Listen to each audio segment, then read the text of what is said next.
বাঁশখালীতে আইনজীবীদের বিক্ষোভ মিছিল চলছে।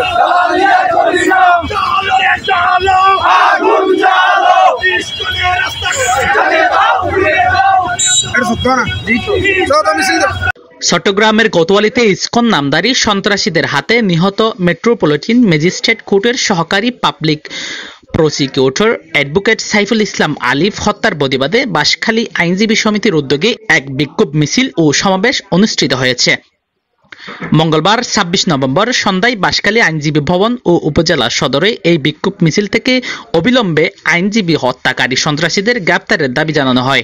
বাঁশখালী আইনজীবী সমিতির সাবেক সভাপতি অ্যাডভোকেট নুরুল আফসার চৌধুরীর সভাপতিত্বে অনুষ্ঠিত বিক্ষোভ সমাবেশের বক্তব্য রাখেন আইনজীবী সমিতির সেক্রেটারি অ্যাডভোকেট আবু নাছের, সাবেক secretary advocate Didarul Alam, advocate Nazmul Alam, advocate Helal Uddin, advocate Mizanur Rahman, advocate Wahidul, advocate Jasim Uddin, advocate Mohiuddin, আইনজীবী সহকারী সমিতির সভাপতি আহমদুর রহমান, সেক্রেটারি হুসাইন উদ্দিন প্রমুখ। বক্তারা সাইফুল ইসলাম আলিফ হত্যার তীব্র নিন্দা জানান এবং এই হত্যাকাণ্ডের সাথে জড়িতদের দ্রুত গ্রেপ্তার ও বিচারের দাবি জানান।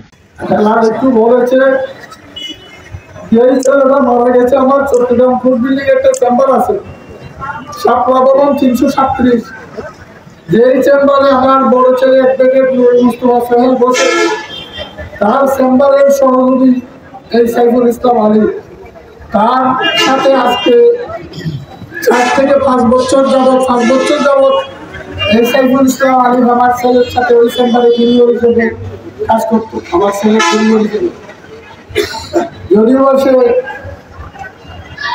বাংলাদেশ সুপ্রিম কোর্টের আইনজীবী সমিতির তালিকাভুক্ত একজন আইনজীবী, বর্তমানে সহকারী পাবলিক প্রসিকিউটর হিসাবে এসিপি হিসাবে নিয়োগপ্রাপ্ত এবং অত্যন্ত প্রতিবাদী একজন ছেলে ছিল।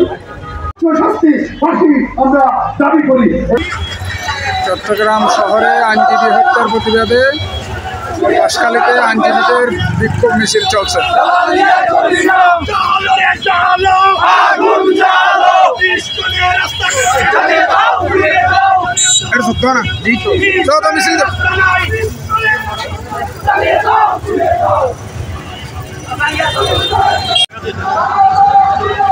চট্টগ্রাম শহরে আইনজীবী হত্যার প্রতিবাদে বাঁশখালীতে আইনজীবীদের বিক্ষোভ।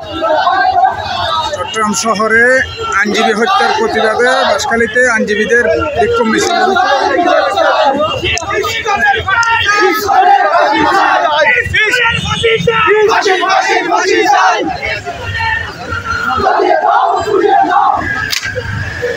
Let's go!